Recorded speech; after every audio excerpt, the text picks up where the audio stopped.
അധ്യായം 9.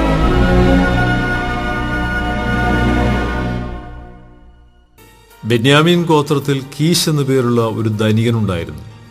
അവൻ ബെന്യാമീനായ അഫീഹിന്റെ മകനായ ബെക്കോറത്തിന്റെ മകനായ സെറോറിന്റെ മകനായ അബിയേലിന്റെ മകനായിരുന്നു. അവന് ശൗൽ എന്നു പേരോടെ യൗവനവും കോമളത്വവുമുള്ള ഒരു മകൻ ഉണ്ടായിരുന്നു. ഇസ്രായേൽ മക്കളിൽ അവനേക്കാൾ കോമളനായ പുരുഷൻ ഇല്ലായിരുന്നു. അവൻ എല്ലാവരേക്കാളിലും തോൾ മുതൽ പൊക്കമേറിയവനായിരുന്നു. ശൗലിന്റെ അപ്പനായ കീശിന്റെ കഴുതകൾ കാണാതെ പോയിരുന്നു. കീശ് തന്റെ മകനായ ശൗലിനോട്, നീ ഒരു ഭൃത്യനെയും കൂട്ടിക്കൊണ്ടു ചെന്ന് കഴുതകളെ അന്വേഷിക്കുക എന്ന് പറഞ്ഞു.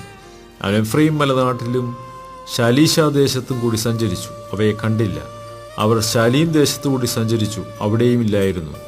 അവൻ ബെന്യാമീൻ ദേശത്തു കൂടിയും സഞ്ചരിച്ചു, എങ്കിലും കണ്ടുകിട്ടിയില്ല. സൂഫ് ദേശത്തെത്തിയപ്പോൾ ശൗൽ കൂടെയുള്ള ഭൃത്യനോട്, വരിക, നമുക്ക് മടങ്ങിപ്പോകാം, അല്ലെങ്കിൽ അപ്പൻ കഴുതകളെക്കുറിച്ചുള്ള ചിന്ത വിട്ട് നമ്മെക്കുറിച്ച് വിഷാദിക്കും എന്ന് പറഞ്ഞു. അതിന് അവൻ, ഈ പട്ടണത്തിലൊരു ദൈവപുരുഷനുണ്ട്, അവൻ മാന്യനാകുന്നു, അവൻ പറയുന്നതെല്ലാം ഒത്തുവരുന്നു, നമുക്കവിടെ പോകാം, നാം പോകുവാനുള്ള വഴി അവൻ പക്ഷേ പറഞ്ഞു തരും എന്നവനോട് പറഞ്ഞു. ശൗൽ തൻ്റെ ഭൃത്യനോട്, നാം പോകുന്നുവെങ്കിൽ ആ പുരുഷൻ എന്താകുന്നു കൊണ്ടുപോകേണ്ടത്? നമ്മുടെ പാണ്ഡത്തിലെ അപ്പം തീർന്നുപോയല്ലോ, ദൈവപുരുഷന് കൊണ്ടുചെല്ലുവാനൊരു സമ്മാനവുമില്ലല്ലോ, നമുക്ക് എന്തുള്ളൂ എന്ന് ചോദിച്ചു. ഭൃത്യൻ ശൗലിനോട്, എൻ്റെ കയ്യിൽ 1/4 ശേക്കൽ വെള്ളിയുണ്ട്, ഇത് ഞാൻ ദൈവപുരുഷന് കൊടുക്കാം, അവൻ നമുക്ക് വഴി പറഞ്ഞു തരും എന്നുത്തരം പറഞ്ഞു.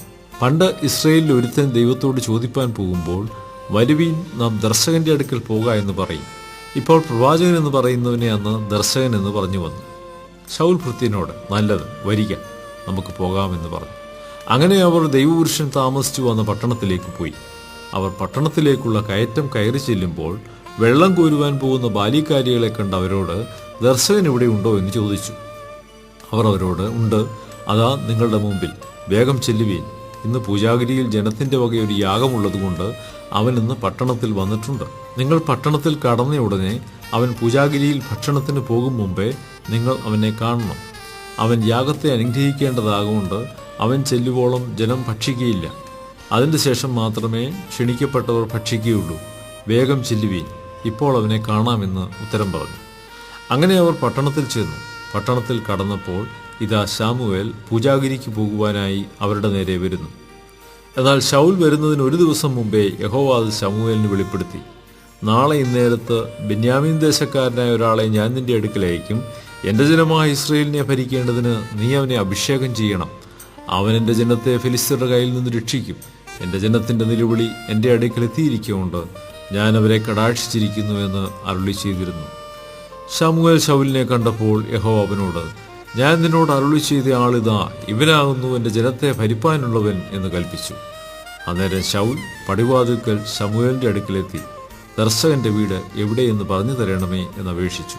ശമൂവേൽ ശൗലിനോട്, ദർശകൻ ഞാൻ തന്നെ, എൻ്റെ കൂടെ പൂജാഗിരിക്ക് പോരുവീൻ, നിങ്ങളിന്ന് എന്നോടുകൂടെ ഭക്ഷണം കഴിക്കണം.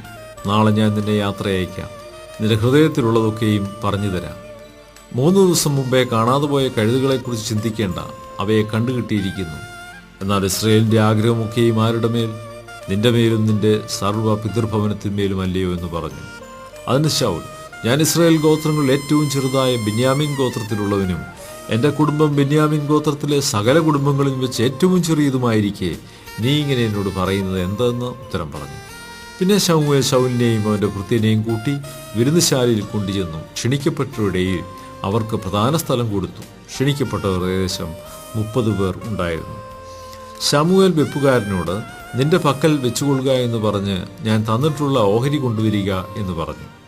വെപ്പുകാരൻ കൈക്കുറുകും അതിന്മേലുള്ളതും കൊണ്ടുവന്നു ശൗലിന്റെ മുമ്പിൽ വെച്ചു. നിനക്കായി സൂക്ഷിച്ചു വെച്ചിരിക്കുന്ന ഇതാ, തിന്നുകൊള്ളുക, ഞാൻ ഉത്സവത്തിന് ആളുകളെ ക്ഷണിച്ചിട്ടുണ്ട് എന്ന് പറഞ്ഞുകൊണ്ട് ഇത് ഉത്സവത്തിനു വേണ്ടി നിനക്കായി സൂക്ഷിച്ചിരിക്കുന്നു എന്ന് ശമൂവേൽ പറഞ്ഞു. അങ്ങനെ ശൗൽ അന്ന് ശമൂവേലിനോടുകൂടെ ഭക്ഷണം കഴിച്ചു. അവർ പൂജാഗിരിയിൽ നിന്ന് പട്ടണത്തിലേക്ക് ഇറങ്ങി വന്ന ശേഷം അവൻ വീടിൻ്റെ മുകളിൽ വെച്ച് ശൗലുമായി സംസാരിച്ചു. അവർ അതികാലത്ത് അരുണോദയത്തിങ്കിൽ എഴുന്നേറ്റു. ശമൂവേൽ മുകളിൽ നിന്ന് ശൗലിനെ വിളിച്ചു, എഴുന്നേൽക്ക, ഞാൻ നിന്നെ യാത്ര അയക്കാമെന്ന് പറഞ്ഞു. ശൗൽ എഴുന്നേറ്റു. അവർ രണ്ടുപേരും, അവനും ശമൂവേലും തന്നെ, വെളിയിലേക്ക് പുറപ്പെട്ടു. പട്ടണത്തിൻ്റെ അറ്റത്തെത്തിയപ്പോൾ ശമൂവേൽ ശൗലിനോട്, ഭൃത്യൻ മുമ്പേ കടന്നു പോകുവാൻ പറക, അവൻ കടന്നുപോയി. ഞാൻ നിന്നോട് ദൈവത്തിൻ്റെ അരുളപ്പാട് അറിയിക്കേണ്ടതിന് നീ അല്പം നിൽക്ക എന്ന് പറഞ്ഞു.